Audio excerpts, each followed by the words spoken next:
Sa banal at dakilang pangalan po ng ating Panginoong Hesukristo, ako po ay minsan pa na bumabati sa lahat ng ating mga tagapakinig ng kapayapaan. Tayo po ay muling dumatal sa panibagong banal at dakilang araw ng atin pong mga pagbabasa, pakikinig at pag-aaral ng mga banal na salita ng Diyos. At sa araw pong ito ay ating ipagpapatuloy ang ikalawang bahagi ng atin pong pakikinig. Pagkatapos po na maunawaan natin ng nakalipas na linggo kung ano ang matuwid na paraan ng paglilingkod sa Diyos, na alalaon po baga ay ang pagsunod kung ano ang kalooban ng Diyos sa langit. Ito ang gagawin nating mga tao dito sa lupa. At naliwanagan po natin sa maraming mga talata na binasa natin na sa paraan po ng paglilingkod sa Kanya, ayaw po ng Diyos na kung saan-saan lamang tayo maghahandog ng ating mga serbisyo o ng ating mga pamamaraan na ayon sa Kanyang sariling kalooban. Merong dako na ibig ang Diyos na doon tayo sasamba, aawit, mananalangin at maglilingkod. At natutuhan din po natin ang paglilingkod sa Diyos hindi yung ating sariling kalooban. Ang wika nga po sa kawikaan ni Propeta Solomon sa 14:12, may daan na tila matuwid sa tao, dadapwat ang dulo ay kamatayan. Napakaliwanag po. Ang Diyos po ay espiritu, walang laman, walang buto. At ibig po ng Diyos, sasambahin natin Siya sa espiritu na walang laman at walang buto at sa katotohanan. At ang katotohanan, ito ang maglilinis, ito ang babanal, ito ang magpapalaya sa atin sa ating mga nagawang mga kasalanan. Napaka liwanag na itinuro sa atin ng nakalipas nating pakikinig sa unang aralin. Ayaw ng Diyos na tayo ay gagawa ng larawan ng nasa langit, nasa lupa at ng nasa ilalim ng tubig o sa ilalim ng lupa. Huwag nating yuyukuran, huwag nating sasambahin at paglilingkuran, sapagkat ang Diyos ay selosong Diyos, mapanibughuin, at kung matigas ang ating mga ulo, gumagawa pa rin tayo at sumasamba sa mga larawan ng mga tao, ng mga banal, ng mga anghel at ng mga hayop. Dinadalaw niya ang kasalanan natin hanggang sa ikaapat na salin ng ating mga lahi. Kaya naman, ang sanglibutan po ay talagang parang pinabayaan na ng Diyos. Lalo na nga sa huling araw na ito, tuloy-tuloy ang mga lindol, ang mga digmaan, ang paghihirap ng sanlibutan, ang mga kalamidad, ang nangamamatay ng mga isda sa dagat araw-araw, tone-tonelada, ang pagkatuyot, ang mga halaman na mamatay at ayaw nang magbigay ng bunga, nang dahil nga po sa huling araw na ito ay tumatalab ang sumpa ng Diyos. Hindi pinakikinggan ang panalangin ng mga tao, sapagkat ang mga tao nga po ay nahirate sa pagsamba sa kani-kanilang mga sariling pamamaraan ng akala nila matuwid na paraan ng paglilingkod sa Diyos. Napakaganda po ang pakikinig natin, marami tayong natutuhan. Kaya naman po sa araw na ito, isang dakila at banal na paksa ang ibig ng Panginoong Diyos na atin po na maunawaan. At ito po ay napakamahalaga sapagkat ang pinag-uusapan po dito ay ang pagsamba sa Diyos. Kaya nga po ang ating pag-aaral naman, ang ating pinakapaksa, pakinggan po ninyong mabuti, ang katunayan na mayroong Diyos at ang katungkulan ng tao sa Diyos o sa Kanya. Yayamang tayo ay tinuruan na ang Diyos ay espiritu, walang laman, walang buto, hindi siya makikita ng mata ng tao. At dahil nga po dito, wala pong halos makapaniwala na mayroong Diyos. Kaya nga po sa huling mga araw na ito, marami na ang ayaw sumampalataya sa Biblia at nagsasabing ang Biblia ay mga gawa lamang ng mga pilosopong manunulat. At ang marami ayaw nang maniwala na mayroong Diyos. Una na nga po dahil sa tila pinababayaan na ng Diyos ang sanglibutan. Maraming namamatay araw-araw sa mga digmaan, sa mga kalamidad, sa mga peste, sa mga sakit na walang kagamutan. Ang mga tao tawag ng tawag. Bakit? Ang sabi nila, tila hindi nakikinig ang Diyos, tila ang Diyos ay bingi. Wala ikang Diyos, wala. Kaya ito pong sanglibutan, patuloy sa kanyang kagibaan. Kaya sa umagang ito, ipahintulot ninyong lahat na nakikinig. Bago kayo magsalita na walang Diyos, at bago kayo mag-akala na ang Biblia ay salita lamang ng tao, atin munang itanong, ano ang pinagbuhatan ng pangalang Diyos at kanino ikinakapit ang salitang Diyos ayon sa Biblia? Tayo po ay makinig, mga kaibigan namin, mga kapatid at mga mahal natin sa buhay. Ito pong salitang Diyos ay unang nabasa sa Biblia sa orihinal na aklat po sa wikang Ebreo, yung tinatawag na Abramic language, na ito po ay kumakatawan sa salitang Jehovah. Ito po ay Aramic o Ebreo. Yung salitang Aramic nanggaling po kay Abraham, sapagkat kay Abraham po nagmula ang bayan ng Diyos na siyang kilala natin noon at ngayon, na tinatawag na bayan ng Israel. Jehovah. At ang katumbas po nito sa salitang Griego ay Theos. Sa wikang Ingles, yung Jehovah ay G-O-D, God. At sa wikang Tagalog, yaon pong Jehovah, sa ating wika, ang lantay na tawag natin ay Bathala. Nakagawian nating mga Pilipino na tawagin natin ang God, ang Diyos, sa ating wika na Diyos. D-I-O-S, Diyos, sapagkat tayo po, alam ninyo ang nangyari sa bansang Pilipinas. Tayo po ay inalipin ng bansa ng Espanya na mga Kastila. Magmula po noong Abril 28, 1521 hanggang noong magrevolusyon ang mga Pilipino laban sa mga Kastila, kasabay ng pagdating ng mga Amerikano sa Manila Bay sa pangunguna ni Almirante George Dewey, pinalaya tayo sa kamay ng mga mapanlupig na Kastila.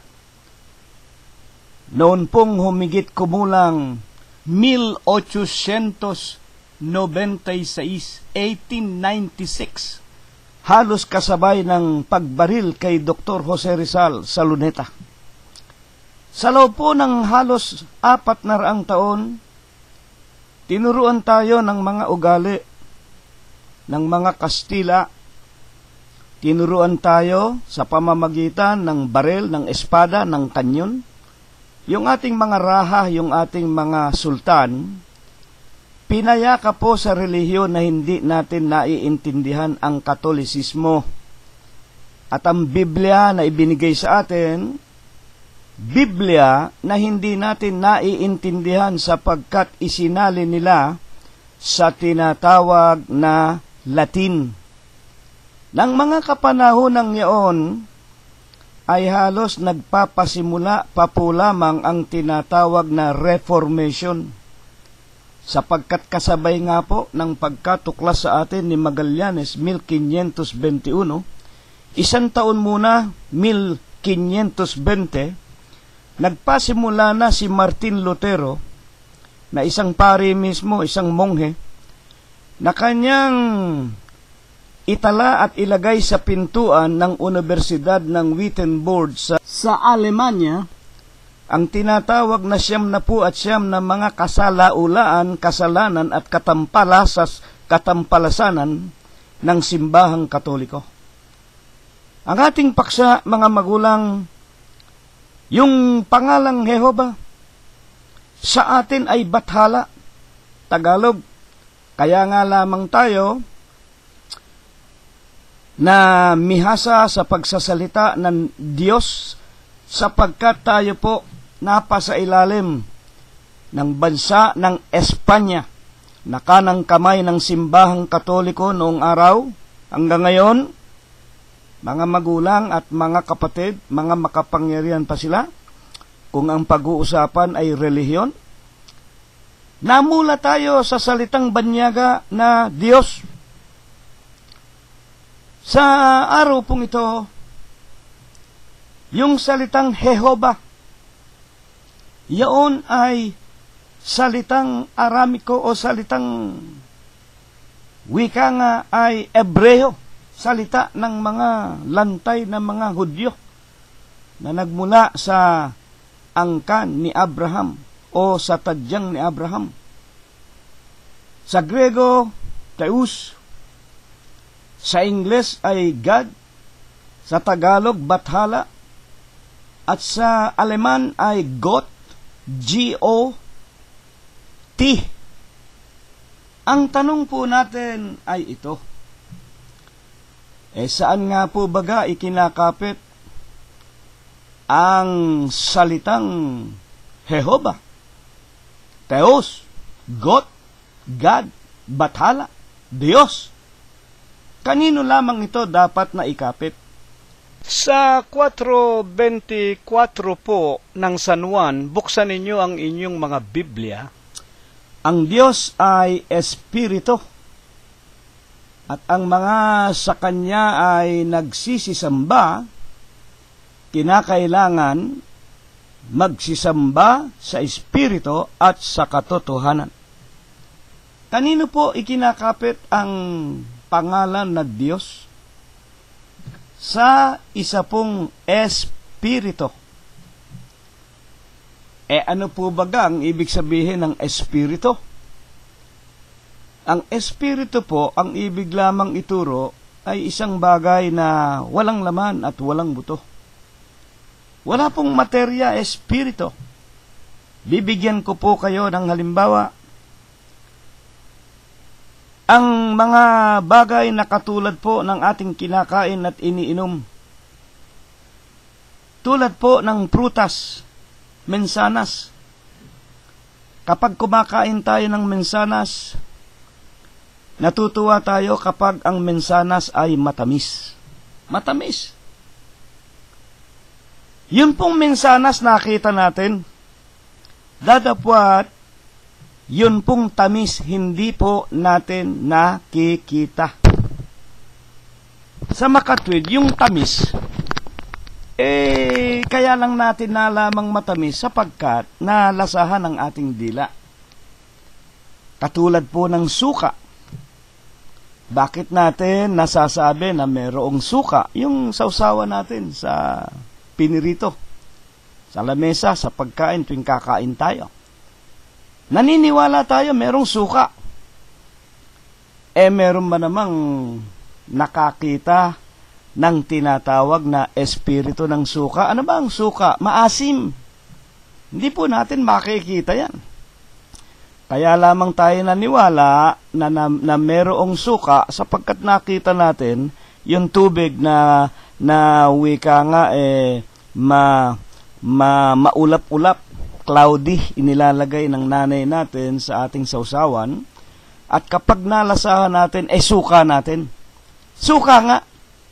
Ang ibig ipakilala sa atin, hindi po lahat ng tubig na medyo cloudy, suka. Meron din naman tayong sausawan ang inilagay ng mga magulang natin ay matamis, kaya sausawan na matamis. Pero kamukha rin ang suka. Dito, ipinakikilala sa atin kung ano ang espiritu. Walang nakakita sa hangin. May nakakita ba sa hangin? Meron bang nakakita dito sa wika nga kung halimbawa may bagyo, malakas ang hangin? Wala po. Bakit nalaman mong may hangin? Merong naramdaman tayo. Yung balat natin, naramdaman natin ang hampas ng malakas na hangin. Yan po ang katotohanan. Ang Diyos ay Espiritu. Ikinakapit po yung pangalang Jehova. Ikinakapit po yung salitang Tehus, yung salitang Bathala, sa isang Espiritu. Ang tanong natin ay ito, tanungin natin ang ating Panginoong Heso Kristo mismo. Alam natin, ang Panginoong Heso Kristo, siya po ay nagkatawang tao, ang wika sa San Juan 1:1. Ang pasimula, berbo, ang berbo, sumasa Diyos, ang berbo ay Diyos at nagkatawan tao ang berbo. Yung Diyos nagkatawan tao. At alam natin, yung nagkatawan tao na yon, yun ang nakilala natin na anak ng Diyos sa 1:14 din ng San Juan. At nakita namin ang kanyang kaluwalhatian na gaya ng bugtong ng Ama, gaya ng anak ng Diyos. Kaya nga po ang Panginoong Jesucristo sa Biblia, sa Bagong Tipan, nabansagan na anak ng Diyos sapagkat siya nga po ang kumatawan sa pagpapakita ng mga halimbawa sa tao kung paano tayong mga tao ay magiging mga anak ng Diyos sa pamamagitan po ng kanyang pagkakatawan tao, at siya po ay talagang Diyos. Wala pong pagdududa sapagkat ang isang tao na kamuka ni kapatid na si Rilo ninyo na nagsasalita ngayon, maging kayo na nakikinig, hindi po natin masasabi na ako o tayo ay nagkatawan tao. Tao na po tayo Hindi na tayo pwedeng magkatawan tao, tao na tayo. Kaya ang magkakatawan tao lamang, walang iba kung hindi ang ating Panginoong Jesucristo, sapagkat hindi siya tao. Dadapot hindi yon sa ngayon ang ating pag-aaral, kung hindi ang pagpapatunay lamang na ang Espiritu walang laman, walang buto, at ang ating Panginoong Jesucristo ay magpapatunay din naman na tama ang ating napakinggan. Sa paanong paraan? San Lucas 24:39, basahin po natin. Tingnan ninyo ang aking mga kamay at ang aking mga paa. Ako rin nga.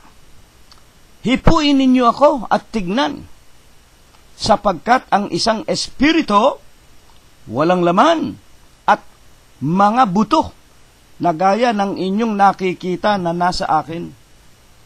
Dito po ang tagpong ito, pagkatapos po na maipako sa krus ang Panginoong Jesucristo, na yung kanyang katawan na ginamit ay inilibing sa loob ng 3 araw, at nang magbangon pong maguli, nagpakita sa mga apostol, sa loob ng tahanan na kanilang kinaroroonan at nakasara ang pinto, pumasok ang Panginoon at sila'y binati ng kapayapaan at sinabi ng Panginoon, tignan ninyo ako ngayon, ang aking mga kamay at ang aking mga paa. Ako rin nga namangha ang mga apostol sapagkat alam nila nakalibing ang ating Panginoon.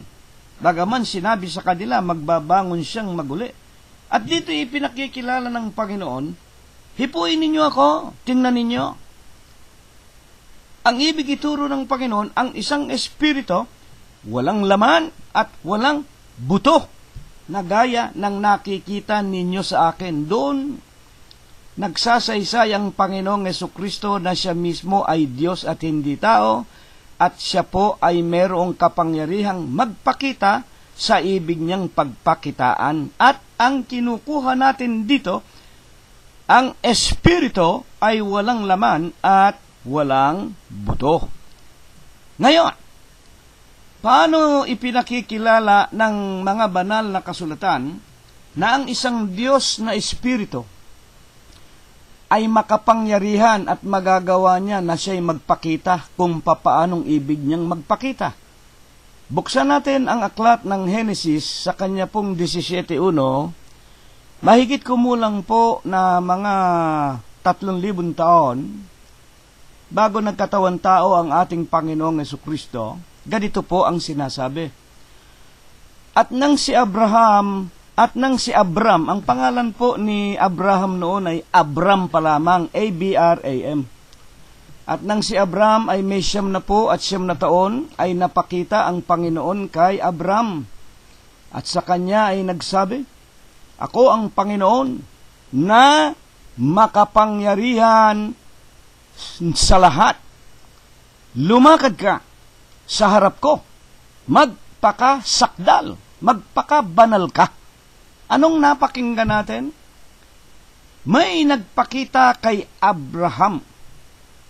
Si Abraham, nanuno, pinanggalingan ng Israel, nang siya po ay may 9 na taon na, napakita ang Panginoon kay Abraham at nagsabi, ako ang Diyos. Makinig kayo.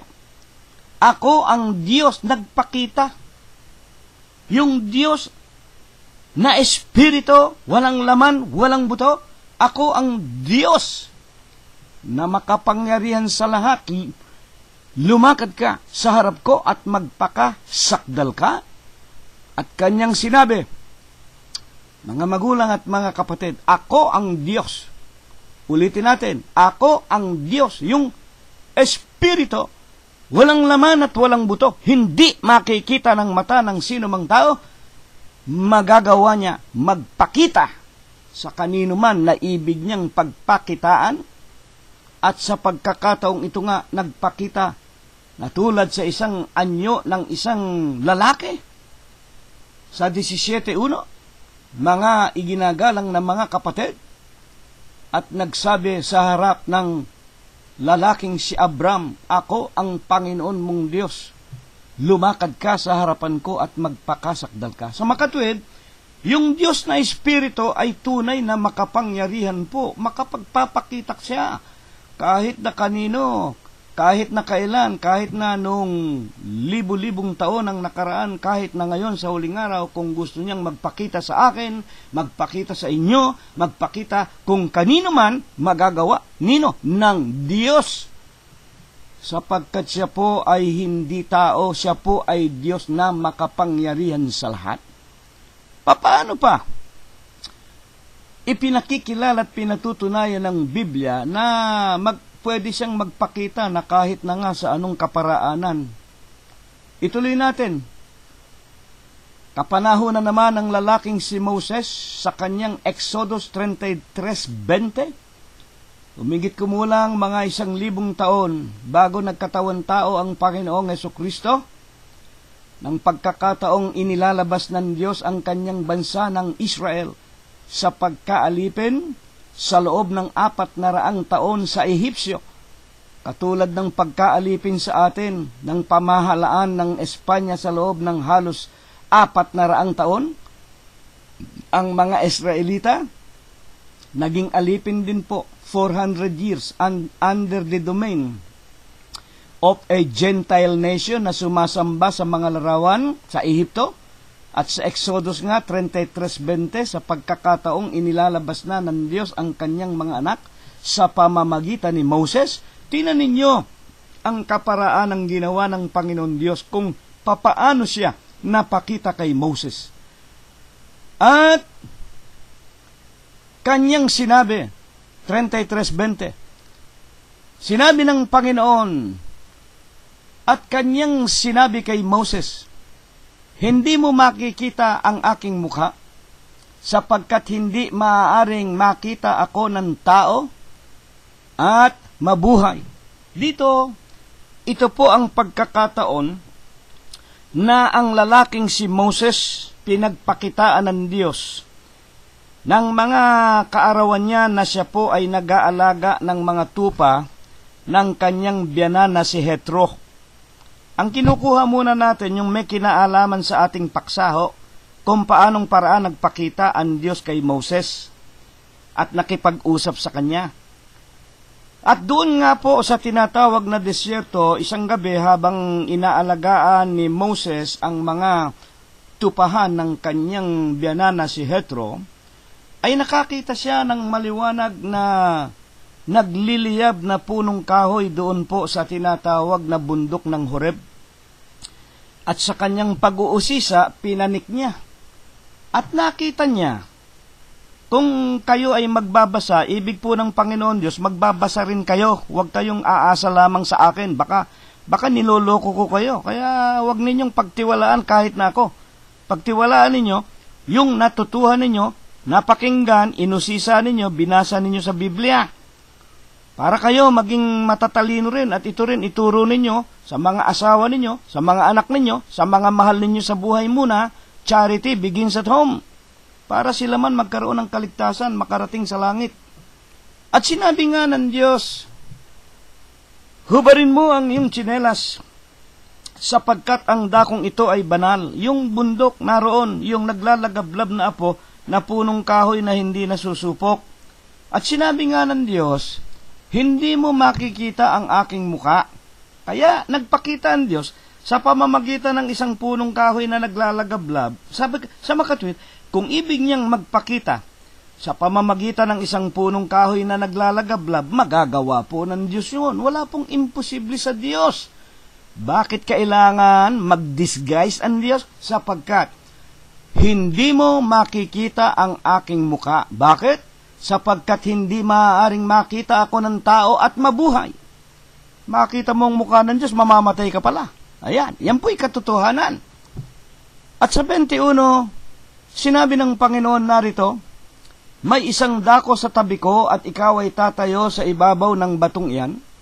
At mangyayari na samantalang ang aking kaluwalhatian, ang kanyang pagkadyos ay dumadaan, na aking ilalagay ka sa isang bitak ng bato at tatakpan kita ng aking kamay hanggang sa ako'y makaraan. At ang Panginoon ay nangunguna sa kanila. Sa Exodus 13:21, nang ito naman po ay mailabas na ang bansa ng Israel, ang kaparaan ng ginawa naman ng Diyos. Kay Moses, nagpakita muna para wag mamatay si Moses. Hindi pwedeng makita ng mukha ng Diyos, mamamatay ang tao. Nagpakita muna sa isang halamang naglalagablab na hindi na tutupok. At nang sila nga po ay naglalakbay na sa wilderness, sa kinagabihan at sa katanghalian, sa paanong paraan naman nagpapakita ang Diyos sa mga tao o sa bayan ng Israel. At ang Panginoon ay nangunguna sa kanila sa araw, Exodus 13:21, sa pamamagitan ng isang haliging ulap upang patnubayan sila sa daan, at sa gabi nangunguna sa kanila sa isang haliging apoy upang tanglawan sila, upang sila'y makapaglakad sa araw at sa gabi. At haliging ulap sa araw at ang haliging apoy sa gabi, hindi humihiwalay sa harapan ng bayan. 13:22 ng Exodus. At sa 24:9, mga magulang at mga kapatid, sumampa si Moses at si Aaron at si Nadab at si Abiyo na mga anak ni Aaron at ang mga 70 na mga matatanda sa Israel. Anong ginawa naman ng Diyos?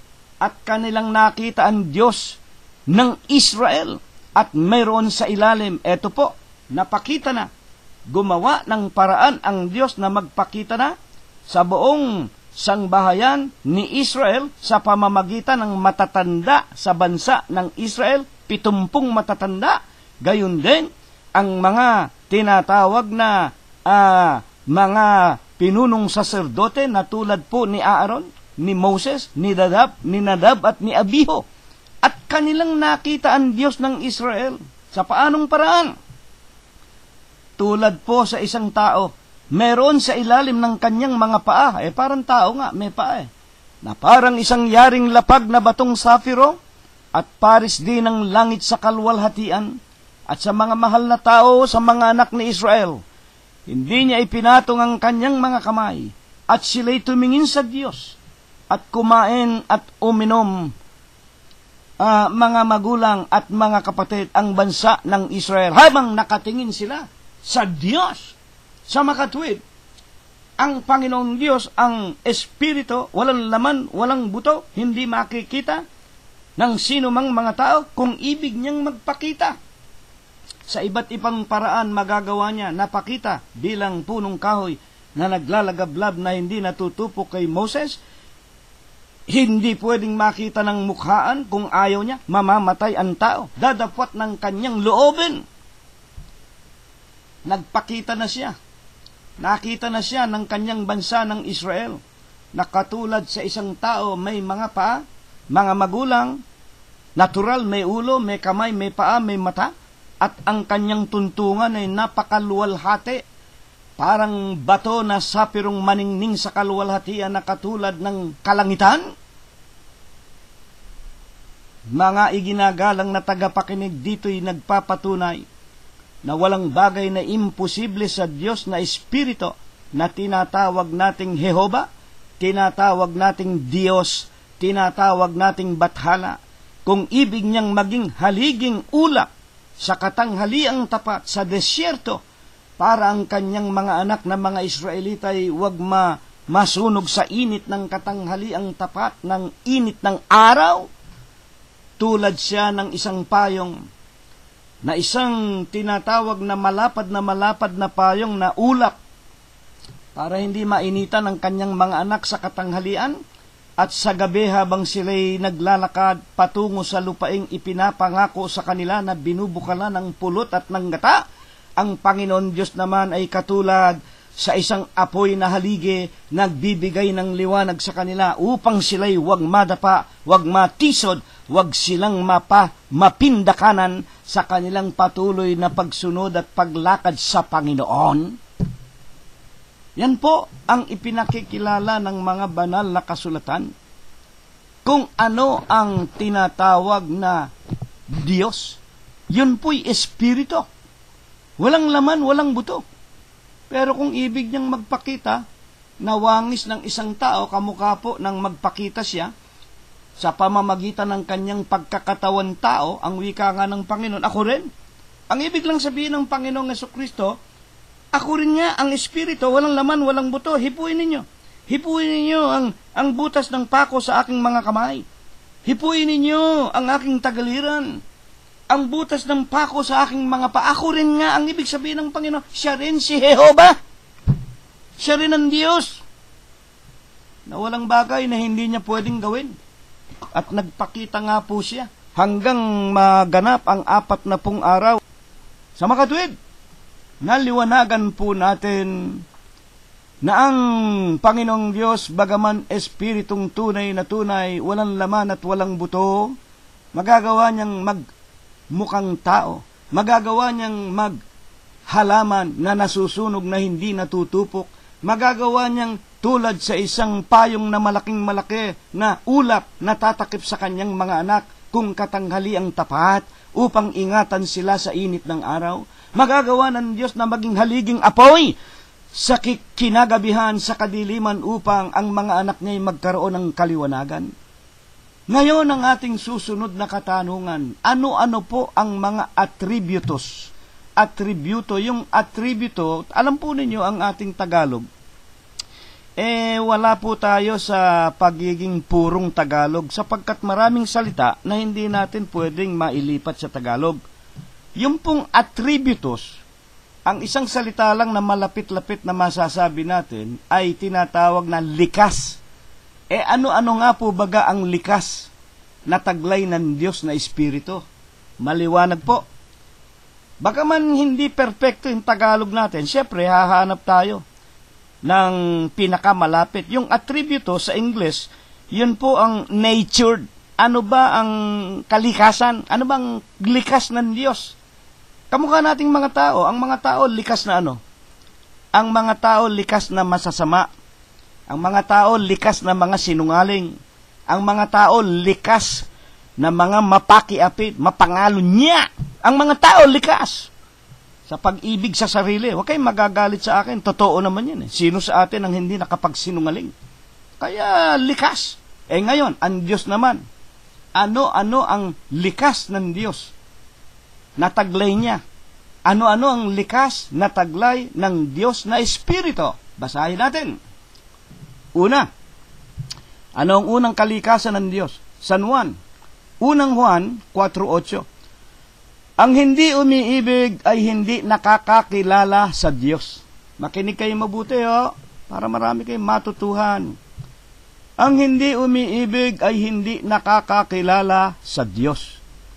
Sapagkat ang Diyos ay pag-ibig. Ayan. Kaya nga, hindi ba katuruan na katuruan sa atin yan? Lalo na nga ng tinatawag na mga iglesyang protestante, God is love. Laging itinuturo yan, linggo-linggo, mga magulang at mga kapatid. Sa San Juan 3:16, bukang bibig ng mga pastor protestante yan. For God so loved the world that He gave His only begotten Son, so that whosoever believe in Him shall not perish but have eternal life. Gayon na lamang ang pag-ibig ng Diyos sa sanglibutan. Ibinigay niya ang kanyang bugtong na anak, si Kristo Jesus, upang ang sino mang kay Kristo'y sumampalataya, magkaroon ng buhay na walang hanggan. Talaga naman po, ang Diyos ay pag-ibig. Yun nga lamang, ang nangyari naman, dito po sa unang likas na ito ng Diyos, inabuso naman ng mga simbahan at ng mga tao. Basta ikaw sumampalataya lang kay Kristo. Maski na ikaw magnanakaw ka, maski mamamatay tao ka, maski na ikaw pumatay ka ng 40 mga reporter, maski na ikaw pinatay mo ang asawa mo, maski na ikaw ay politikong magnanakaw sa bayan, basta ikaw. God is love, God is love. Kaya naman yung mga pare, pag may nakikitang halimbawa isang mandarambong hinuli ng pulis, binaril sa daan, habang may hininga pa, hahabol yung pari na yan, may dalang krus, umuusal ng sumasampalataya ka ba kay Kristo na pag-ibig, bla bla bla bla bla bla, ligtas ka na, pinatawad ka na, salbahe kayo. Wala pong ganyan sa Biblia. Wala pong ganyan. Sa mga darating na araw, patutunayan sa inyo ng Diyos, walang bertud ang inyong pagkakilala sa maling paraan na ang Diyos ay pag-ibig. Nakakala kasi nila, ang Diyos ay pag-ibig, kaya magpasarap ka, magpakalayaw ka, mambabae ka, magsugal ka, magmadyong ka, lahat ng kasarapan gawin mo.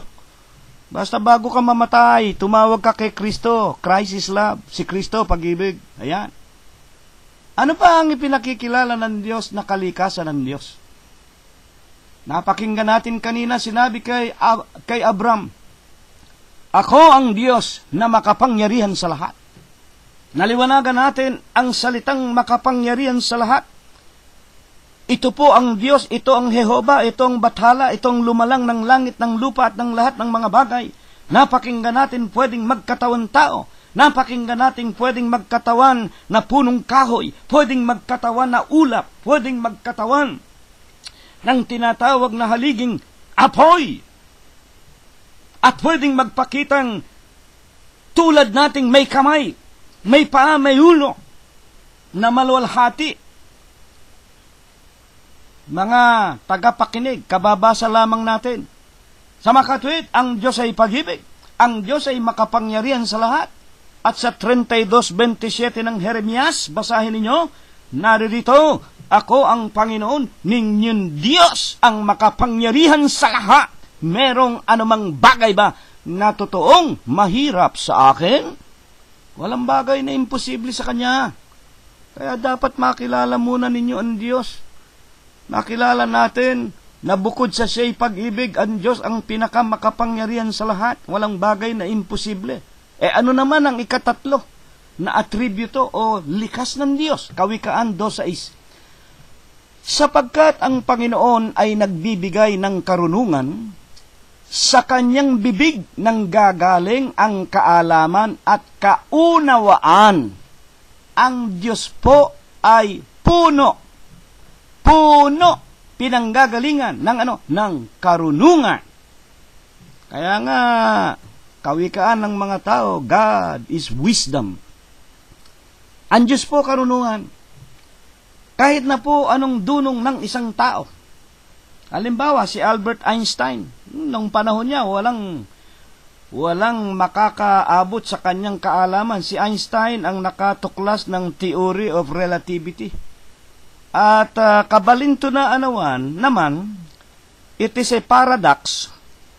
Kabaligtaran, itong scientist na ito at ang kanyang mga kasama, wala namang mga pagkakilala sa Diyos at hindi kumikilala sa Diyos. Sila'y mga ateist. Katulad din ni Charles Darwin na gumawa ng aklat ng Theory of Evolution. Na tayong mga tao raw, nanggaling sa tiyonggo, sa unggoy, sa daga, sa pusa. Nako, hindi po.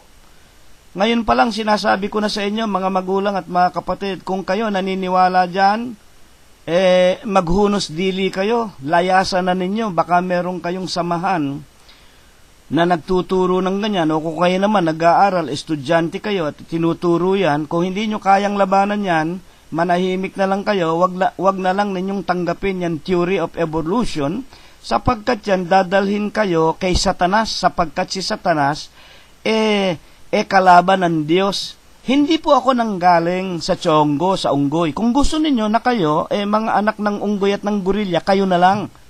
Pero kami, sa Iglesia ng Diyos kay Kristo Jesus at kaming mga mag-aanak, kami po ay mga anak ng Diyos. Kami po nanggaling sa Diyos. Kami po inilalang sa larawan ng Diyos. Ang Diyos ay karunungan. Ang Diyos puno, pinanggalingan ng lahat ng karunungan. Kung marunong man si Charles Darwin, kung marunong man itong si Albert Einstein, kung marunong man si Dr. Jose Rizal, kung marunong man ang lahat ng dakilang mga presidente, mga harit, mga reyna, pati ang mga teacher, pati ang lahat ng posisyon, mga engineer, arkitekto, ang lahat ng karunungan na yan, ipagpasalamat natin, ibinigay sa atin ng Diyos, sapagkat sa Kanya nanggaling ang lahat ng karunungan.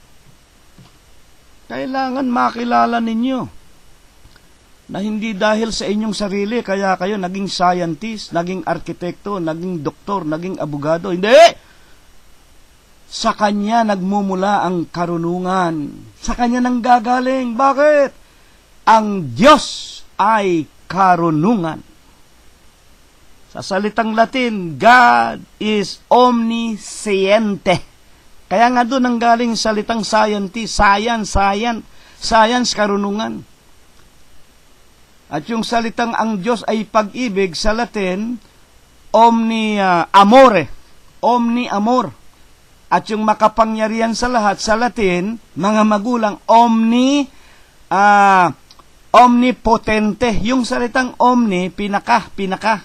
Superlative yun, wala nang tataas doon.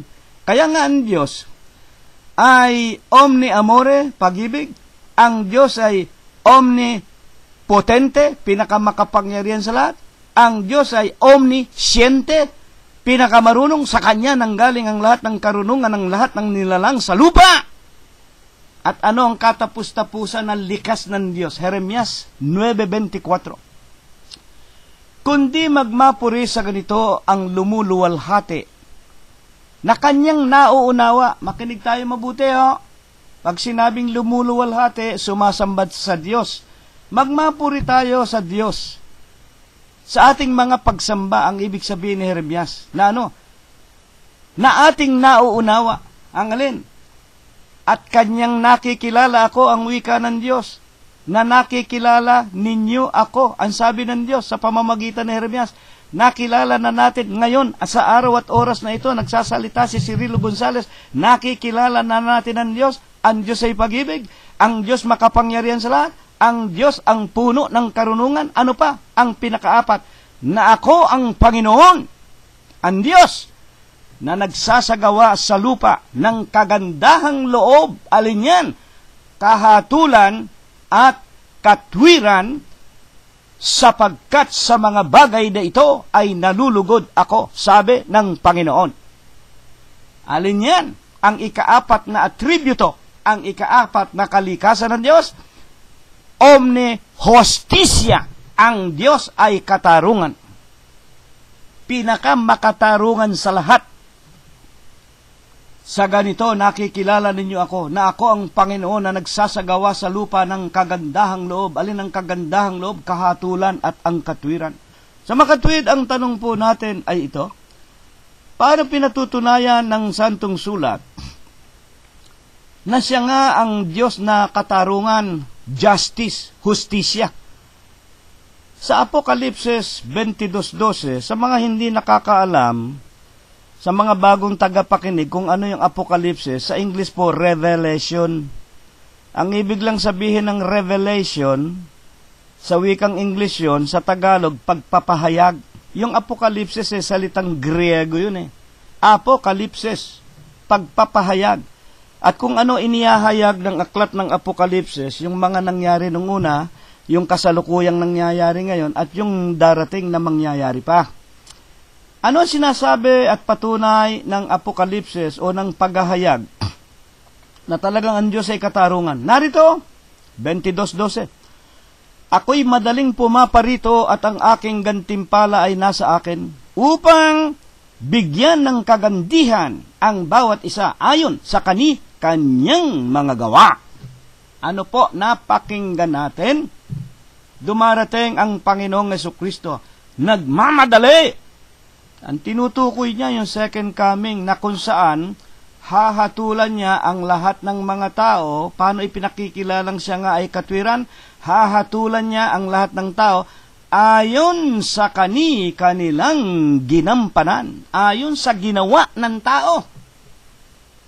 At dito po, ngayon pa lang tinitiyak ko na sa inyo, hindi po papasok sa langit ang sinumang babaero. Hindi po papasok sa langit ang sinumang mamamatay tao. Hindi po papasok sa langit ang mga sumasamba sa mga larawan tulad ni Virgen Maria Santo Niño, Lorenzo Ruiz. Hindi po papasok sa langit ang mga walang pananampalataya, yung tunay na pananampalataya. Hindi po papasok sa langit ang sinumang sinungaling. Hindi rin papasok sa langit ang anumang mga karumal-dumal. At ang mga taong tulad sa mga aso at mga baboy, nagbabalik na muli.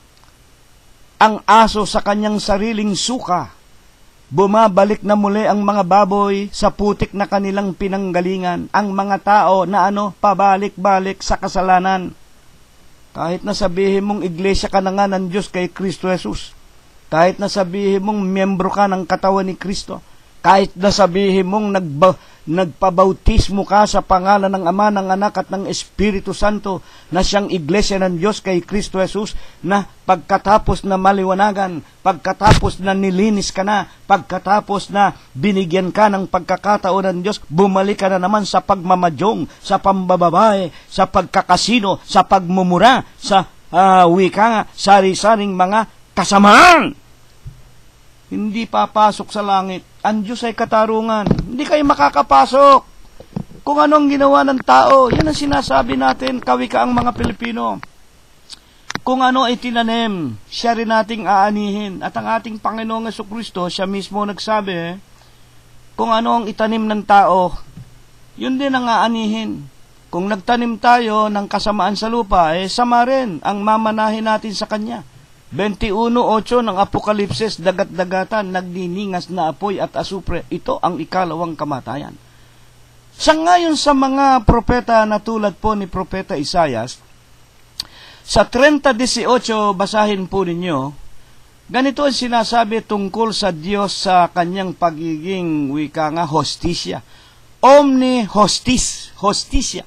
At dahil dito maghihintay ang Panginoon upang siya'y maging mapagbiyaya sa inyo. At kaya mabubunyi ang Diyos na siya'y magdadalang habag sa inyo. Ang kausap, ang kanyang bayan, ang bansa ng Israel. Hindi naman tayo bansa ng Israel. Na siya'y magdadalang habag sa inyo, sapagkat ang Panginoon ay Diyos ng kahatulan. Sino itong mga anak na mga Israelita na magbibiyaya sa Kanya? Mapapalad yaong lahat na naghihintay sa Kanya. Yung mga anak niya, maging mga Israelita, hindi lahat ng Israelita maliligtas. Yung mga naghihintay sa Kanya. Ang Panginoon sa kanila, ang Diyos ay kahatulan. God is just.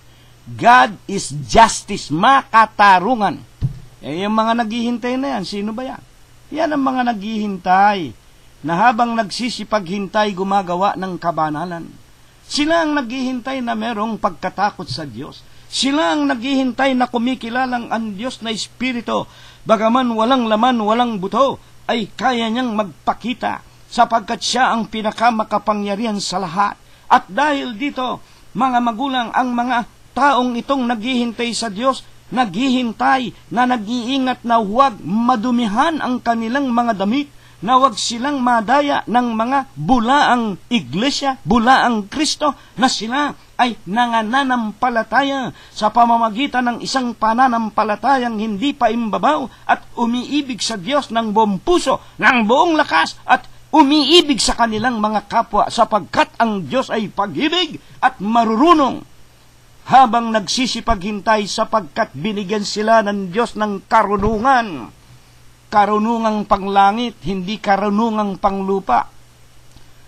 Nakasakiman, pag-ibig sa sarili, pag-ibig sa salapi, pag-ibig sa kalayawan, hindi ang mga karunungang panglupa, kung hindi ang karunungang panglangit. At natutuhan nila, ang Diyos ay katwiran, katarungan, magiging mapapalad tayo mga magulang at mga kapatid. Sapagkat sa kanyang ikalawang pagparito, hindi impyerno ang igagawad sa atin, kung hindi ang tinatawag na buhay na walang hanggan.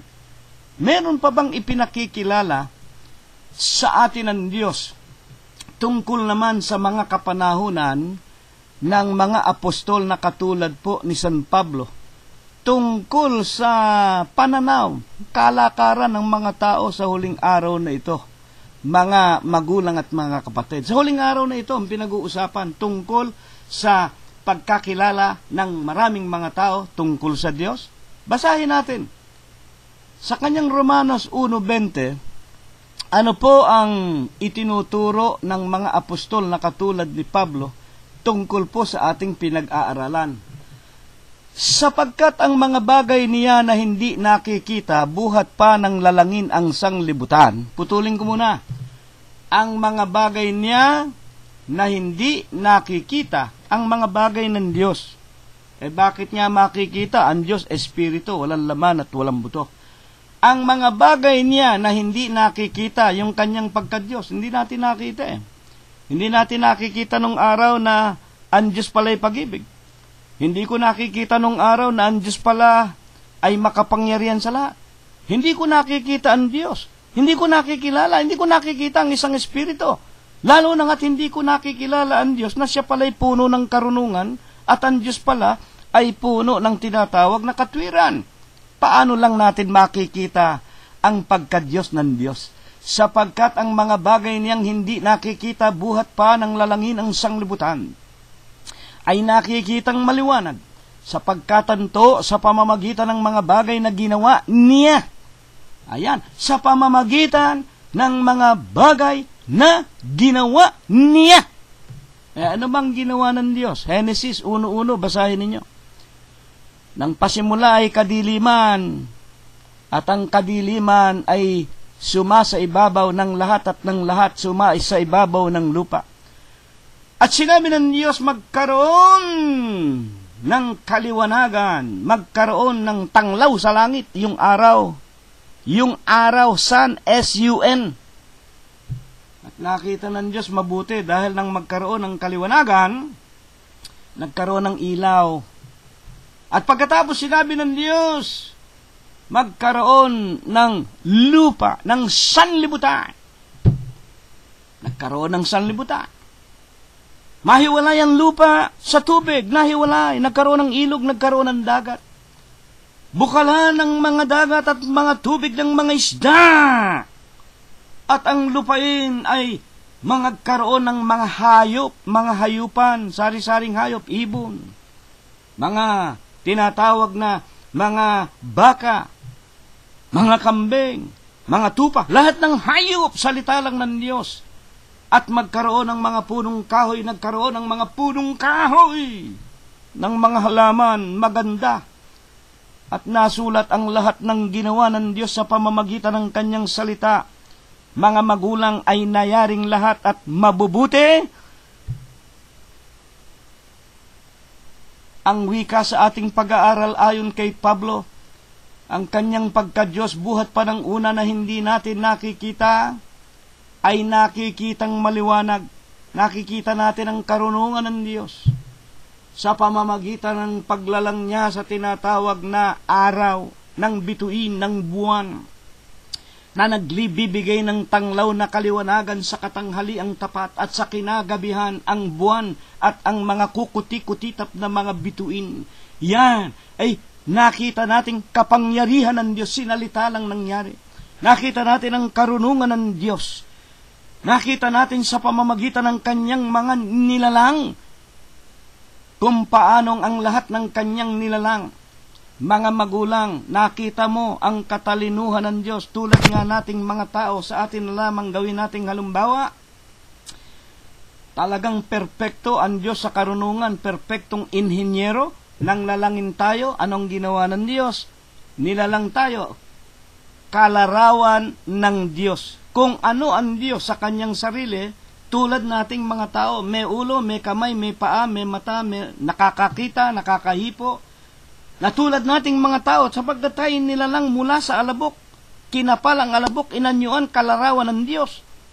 Darating tayo sa mga pag-aaral na yan. Binabanggit ko lang sa inyo. Ang itinuturo sa atin, ang wika ni Pablo, ang mga bagay na hindi nakikita sa Diyos. Noong araw, nakikitang maliwanag sa kanyang mga ginawa.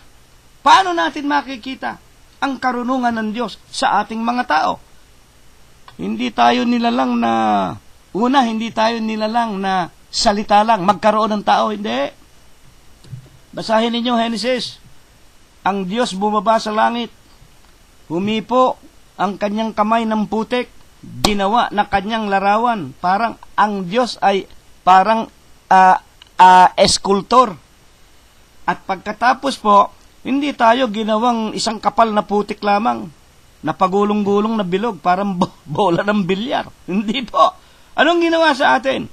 Inanyuan tayo, nilagyan ng ulo. Ano ang ginawa ng Diyos? Pagpapakilalang siya'y karunungan. Unang-una yung ulo natin. Binalutan ng buhok. Bakit kailangan ng buhok? Sapagkat nasa ulo yung utak. At ang utak natin, binalutan pa ng buto, ng iskal, ng bungo. Para yung utak na kumokontrol sa atin, wag mahanginan lang ng hangin, wag madapuan lang ng insekto, mabulok na't, masira na't, mamatay na ang tao na tanga o walang pag-iisip. Iningatan yan. Nilagyan pa ng buhok. Mga magulang namin at mga kapatid, para nilagyan ng buhok para kung umuulan, huwag tayong mabasa. Huwag pumasok ang tubig sa ating utak. At huwag tayong masunog ng init kung katanghali ang tapat. Kung naglalakad tayo, meron tayong wika nga buhok na una munang maiinitan bago ang ating utak.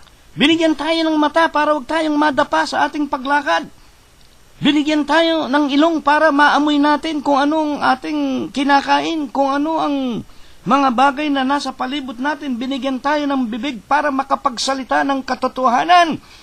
Binigyan tayo ng tenga upang pakinggan natin ang katwiran at katotohanan ng Diyos. Binigyan tayo ng kamay. Ang kamay natin hindi diretso. Nilagyan ng hati yan. Tingnan niyo yung kamay ninyo. Kung wala itong hati, unang-una hinatian yan. Yung mga daliri natin, ginawan 10. Kung ito'y diretso, walang hati-hati, paano tayo maghahanap buhay? Paano tayo gagawa ng gawaing bahay? Paano tayo maglalaba? Paano tayo? Kung dire-diretso yan, nilagyan po ng hati-hati, 10 daliri, pati paa natin, 10 daliri sa paa, 10 daliri sa mga kamay, nilagyan pa ng bitak-bitak para maitiklop natin ang ating mga kamay. Binigyan tayo ng tinatawag na mga muscle, binigyan tayo ng tinatawag na balat para protektahan ang ating mga menodensya.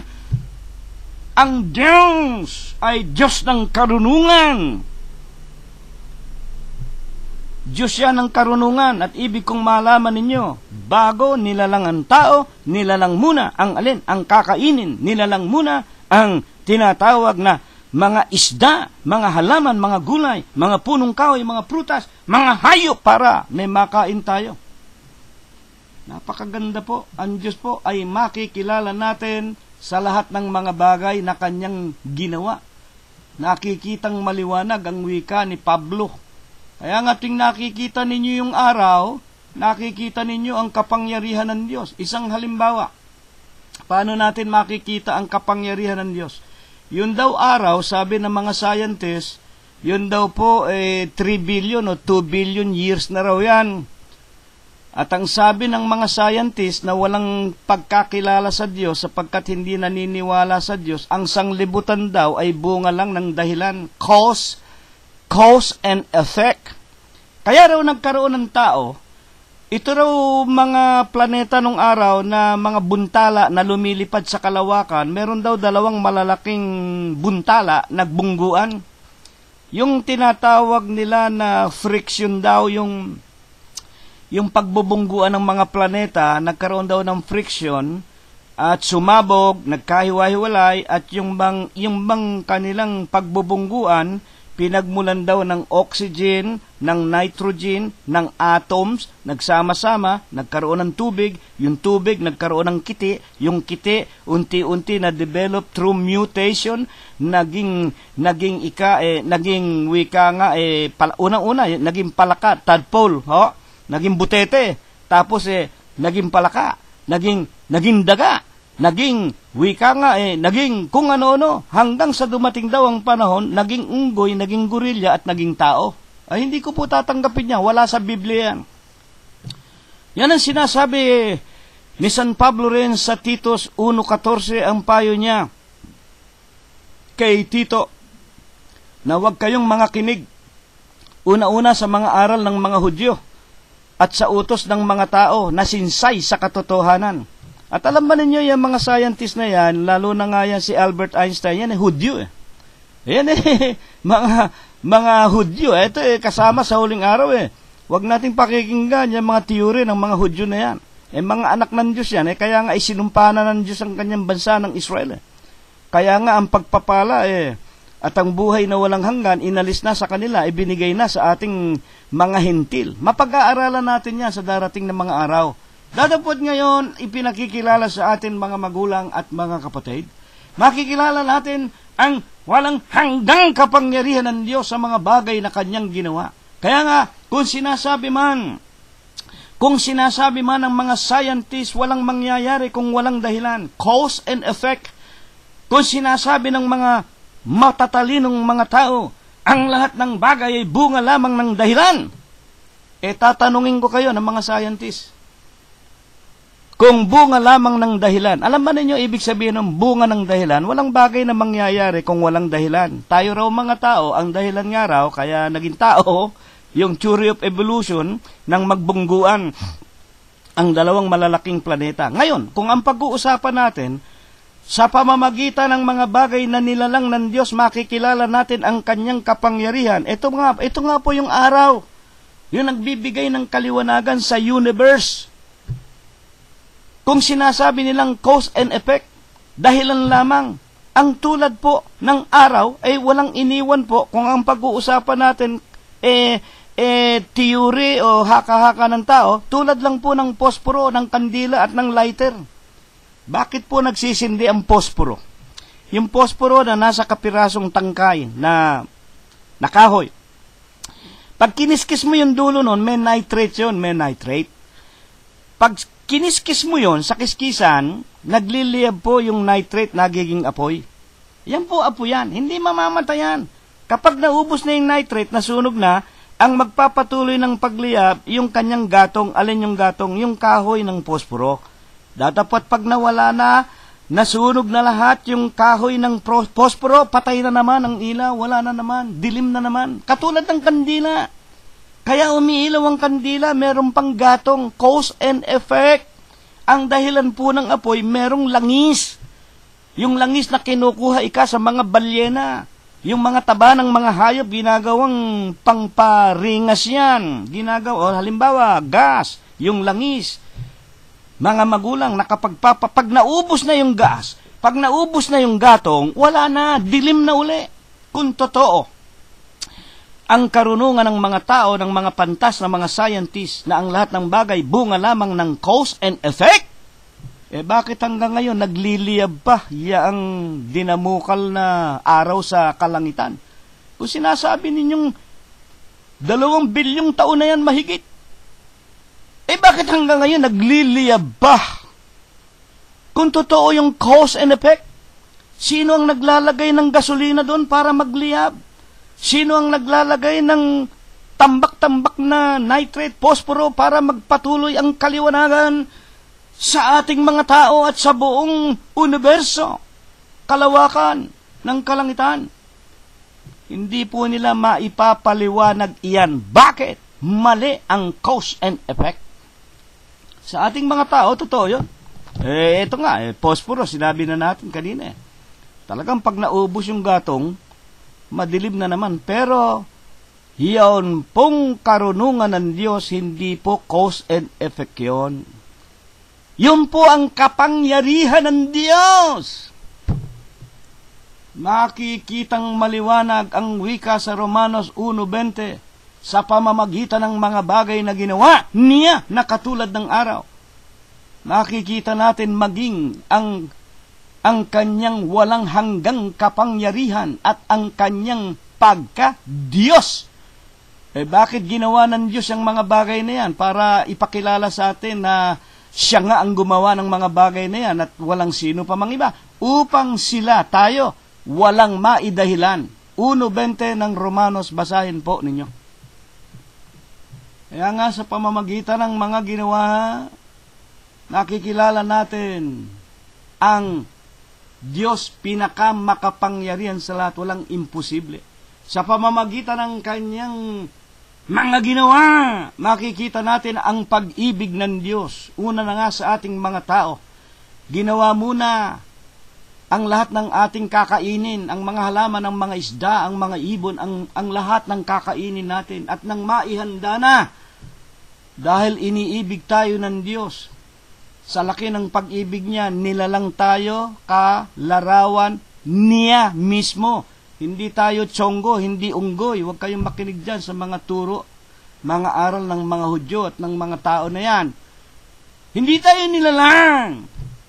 Mga magulang at mga kapatid na walang halaga na katulad ng mga hayop na kung makainan natin ang hayop at mamatay na sila, wala na. Tayo sa lahat ang pinakamahalaga. Kaya nga tayo ang pinaghandaan ng Diyos. Nilalang tayo ng Diyos na meron tayong isip sapagkat ang Diyos ay katarungan. Alam natin ang masama at ang mabuti. Kaya kailangan tayo maging kalarawan ng Diyos. Hindi tayo Diyos. Dadapot, ang ibig lang ipakilala, binigyan tayo ng atributos ng Diyos. Ang Diyos ang pinakamakapangyarihan sa lahat. At tayo namang mga tao, tayo ay mababa sa Diyos. Dadapot, bagaman tayo'y mababa sa Diyos, tayo naman ang Diyos sa lahat ng mga ginawa niya na mababa sa atin. O hindi ba tayo ang nasusunod sa mga hayop? Hindi ba tayo ang nasusunod sa mga halaman? Hindi ba tayo ang nasusunod sa mga isda? Hindi ba ang lahat ng mga bagay ay ginawa sa atin? Kaya nga kung ang lahat ng mga bagay na ito, mga magulang at mga kapatid, nilalang ng Diyos para sa atin, ano naman bilang mga huling katanungan, ang katungkulan po nating mga tao sa Diyos. Ito po ay ating basahin. Sa Epeso po, sa kanya pong 2:10, ganito po ang sinasabi. Mga magulang namin at mga kapatid, hayaan po ninyo na aking basahin. Kung napag-aralan na natin sa araw na ito ang Diyos, walang laman, walang buto, sapagkat espiritong tunay na tunay. Datapwat ang Diyos na ito ang pinakamakapangyarihan sa lahat. Magagawa niya kung ano ang ibig niyang gawin para magpakita sa tao, upang tayo'y kanyang makilala sa pamamagitan din naman ng mga bagay na kanyang ginawa. Pagkatapos na maunawaan natin ang Diyos ay pag-ibig, kaya lahat ng mga bagay ibinigay sa atin para kung magugutom tayo, may kakainin tayo. At kung may kakailanganin tayo, meron tayong pagkukunan. Lahat ng bagay ginawa muna para sa atin, sa ating mga tao, mga tagapakinig namin. At natutuhan nating binigyan tayo ng Diyos ng tinatawag na karunungan. Para matuto rin naman tayo tulad ng Diyos na alam natin ang masama't mabuti. At gagawin natin lahat ng mabuti, iiwasan natin lahat ng masama. At natutuhan din natin ang Diyos ay katarungan. Binigyan tayo ng huwisyo. We are also a just being. Sa lahat po ng nilalang, tayo lang ang may isip, makinig kayo, at tayo lang ang may kaluluwa. Ano naman ang katungkulan nating mga tao sa Kanya?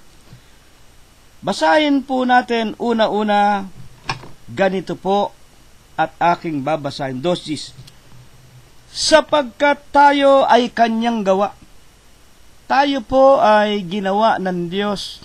Tayo nga ang pinaghirapan Langit, lupa, sanlibutan, halaman, isda, hayop, ibon, salita lang ng Diyos. Tayo ay kanyang gawa. Nagtrabaho ang Diyos kay Adam na ating ama. Bumaba, tumuntong sa sanglibutan, humipo ng putek. Isipin ninyo yung Diyos. Pwede namang sabihin ng Diyos, magkaroon ng tao. O hindi ba pwedeng gawin ng Diyos yan? Makapangyarihan siya sa lahat. Bakit siya pa? Bumaba. Pwede naman niyang iutos ng kanyang bibig. Ang Diyos nga po ay pag-ibig. Ang Diyos nga po ay katarungan. Ang Diyos nga po ay hostisya. Ang Diyos nga po ay makapangyarihan sa lahat. Ibig niya, yung kanyang 4 na kaangkinan, kanyang gagamitin sa paglalang sa ating mga tao. Kumapal siya ng alabok, naghirap siya, nagpapawis, nagtrabaho. Inanyuan, anyo sa kanyang sariling larawan, sapagkat pag-ibig, sa lahat ng nilalang, pinakaiibig ng Diyos tayong mga tao. Unawain ninyo yan. At nang lalangin si Eva, hindi basta sinabi ng Diyos kay Adam, Adam, igagawa kita ng asawa na makakatulong mo. O ayan na, dumating na. Sinalita lang ng Diyos, hindi. Darating tayo sa mga aralin na yan, pero makinig muna kayo. Hindi ko na babasahin, pero kayo basahin ninyo sa Genesis. Pinatulog ng Diyos si Adam, ang ating ama. Binuksan ang kanyang dibdib. Sapagkat ang Diyos nga po, karunungan, sa kanya nanggaling ang karunungan ng mga tao, ang Diyos parang doktor, parang surgeon, manggagamot na umuopera. Pinatulog muna si Adam, mahimbing na pagtulog. Parang taong sinaksakan ng anesthesia, nakatulog, para wag maramdaman ang sakit. Binuksan ang kanyang tadyang sa tapat ng kanyang puso, kinuha ang isang tadyang. At yung tadyang na yon, ginawang isang babae, at ibinigay kay Adam. At nang magising si Adam, tinawag niya ang babae, tinawag niya ang kanyang bagong kasama na babae, sapagkat sa lalaki ikaw ay nanggaling, tatawagin kang babae, at ang babaeng ito hindi kinuha sa buto sa paa para sipain. Ang Eva na ito, na siyang nakikilala nating ina nating lahat, hindi kinuha sa buto ng kamao ni Adam para suntukin. Hindi kinuha sa ibang bahagi ng katawan ng lalaki para saktan. Saan kinuha? Sa tapat ng kanyang puso. Ipinakikilala ang pag-ibig ng Diyos, na ang babae ay iibigin, ang babae iingatan, ang babae paglilingkuran, ang babae pagsisilbihan. Kaya nga ang bawat ikinakasal tinuturuan ng mga aral na ito. Ewan ko, sa amin ganyan, pero sa maraming relihiyon, ewan ko. Kaya maraming wasak ang pamilya. Walang value, walang halaga, sapagkat hindi natuturuan ng mga aral ng Diyos tungkol sa tinatawag na pag-aasawa. At sinabi pa nga ng Diyos, bago sila nagsama, ikinasal pa sila. Ang pinapagsama ng Diyos, huwag paghiwalayin ng sino mang mga tao. Napakagaganda po ng ating mga aral.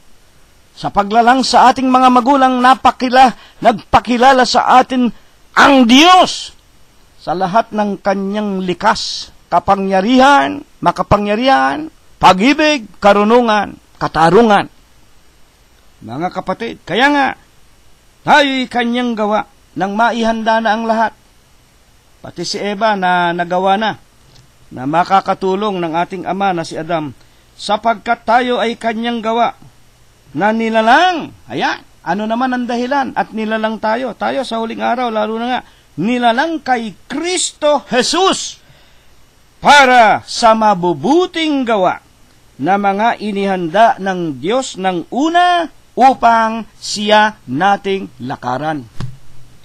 Tayo'y nilalang ng Diyos. Ginawa tayo ng Diyos para hindi sa ating mga sarili, mga magulang at mga kapatid. Kaya nga ano po nangyayari kadalasan at halos sa lahat ng tao? Habang nabubuhay tayo, pasarap tayo. Habang nabubuhay tayo, magpayaman. Habang nabubuhay tayo, mambabae. Habang nagbubuhay tayo, lakwatsa rito, lakwatsa riyan. Tourism there and there, punta rito sa Europa, punta sa habang may pera, habang may buhay. Yan ang dahilan kaya tayo nasa lupa. Tayo kailangang magpasarap na. Alam po ba ninyo, akala ng mga tao, doon nga sa maling pagkakilalang itinuro ng mga salbahing mga relihiyon at mga iglesia, God is love, gawin mo na lahat ng kasalbahihan, kasarapan. Basta ikaw, pag mamamatay ka na, you just mention the name, I have faith on you, Jesus Christ. Ligtas ka na. God is love. God is love. Kung kayong magkamali, hahatulan kayo ayon sa inyong ginawa. Ano po ang dapat gawin? Sapagkat tayo'y kanyang gawa, na nilalang kay Kristo Jesus upang lumakat sa mga mabubuting gawa na inihanda ng Diyos ng una pa upang siya nating lakaran. Hindi tayo nilalang para maging palamuti sa lupa. Hindi tayo nilalang para sundin ang ating mga balang maibigan. Sa Kawikaan 14:12, ang daan ng mga tao tila matuwid, dadapwat ang dulo ay impyerno o kamatayan. Kaya dapat nating malaman, nilalang tayo ng Diyos, mga iginagalang na mga magulang at mga kapatid, upang ano? Upang tayo po lumakad sa lahat ng mabubuting gawa. Inihanda ng Diyos noong una pa upang siya nating lakaran. Ano po baga ang mabubuting gawa? Sa Romanos 7:12, ganito po kung alin ang mabuti na dapat nating lalakaran. Kaya nga ang kautusan, ang utos ng Diyos. Kaya nga ang kautusan ay banal, ang utos ng Diyos banal.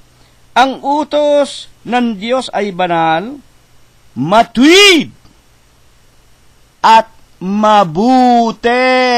Alin yung mabuti?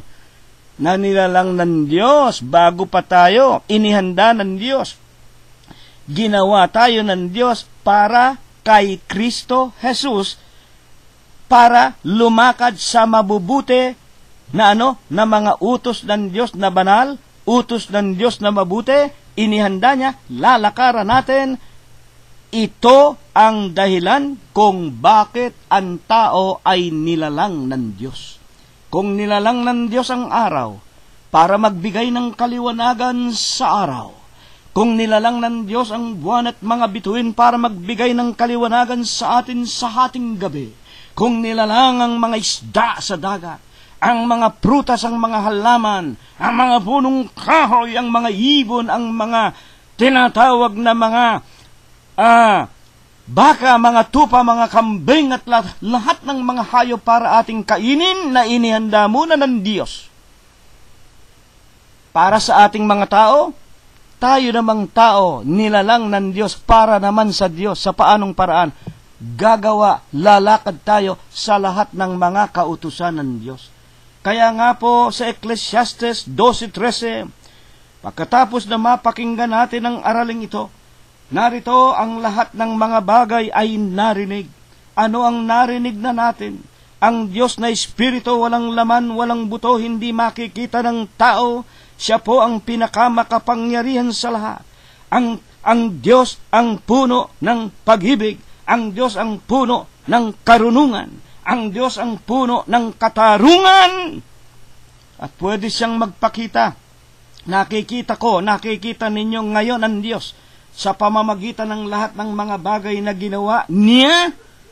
Nakikita natin ang pag-ibig ng Diyos, ang kanyang kakarunungan at pagiging makapangyarihan kapag nakikita natin ang araw, nakikita natin tayong mga kapwa-tao natin, nakikita natin ang halamanan, ang lahat ng bagay na nilalang ng Diyos para sa atin. Ang wika naman, narito, ito ang wakas ng lahat ng mga bagay. Ang lahat ay narinig. Narinig ko, narinig ninyo. Nabasa natin ngayon. Ano ang katungkulan natin sa ating Panginoong Hesukristo? Sundin mo ang kanyang mga utos. Ito ang buong katungkulan ng tao. Napakaganda po. Ngayon, nakilala na natin kung sino ang Diyos at ang katungkulan natin sa Kanya. Ito po ang ating naliwanagan. Ang katulad po nating mga tao, bago nilalang tayo, bago nililok sa alabok ng putik ang ama natin na si Adam, at bago kinuha sa tadyang sa tapat ng puso ang ating mahal na ina na si Eva, inihanda na ng Diyos yung release para tayong mga train. Katulad po nung 1946 na sa Pilipinas, natatandaan ko pa, bagaman ako'y batang maliit pa rin naman noon, at umabot hanggang 1950, yung Divisoria na yon ay hinukay uli at naglagay po ng mga riles. At pag namimili kami ng nanay ko, batang maliit ako, inay, ika ko, ano ba yung ginagawa na yun? Naglalagay ng bakal sa gitna. Riles yan. Bakit ika ko? Sabi ng nanay ko, kasi aprobado na yung reparasyon, yung bayad ng gobyerno ng Hapon na bayaran uli, ibalik sa dati yung mga binomba nila na pinsala, yung Japanese Reparation Fund. Kaya naman pagkatapos nga po, nung mailagay na yung release uli, dumating na yung mga tren, yun nga pong MRR, Manila Railroad Company. Ano po ibig kong sabihin ito? Tayong mga tao parang tren. Bago tayo nilalang, inihanda na ng Diyos may release. At yung release na yon, hindi po pwedeng lumiko basta-basta ng kaliwat kanan. Hindi po pwede. Sapagkat kung liliko sa kanan at kaliwa, ura-urada, madidiskarel. Babaksak po, mawawasak yung tren. Ganyan po tayong mga tao. Tayo po'y nilalang ng Diyos kay Kristo Jesus. Para tayo kay Kristo, para sa Panginoon. Siya rin ang Diyos na nagkatawan tao. Inihanda niya ang lalakaran natin. Alin yan? Yung daang matuwid. Yung daan ng Diyos. Hindi daan ng tao. Kawikaan 14:12, may daan tila diretso sa tao, ang dulo, impyerno, kamatayan. Kaya tayo kailangang hanapin natin ang daan. Hanapin natin yung katwiran. Hanapin natin yung katotohanan. Hanapin natin yung pinalalakaran sa atin ng Diyos.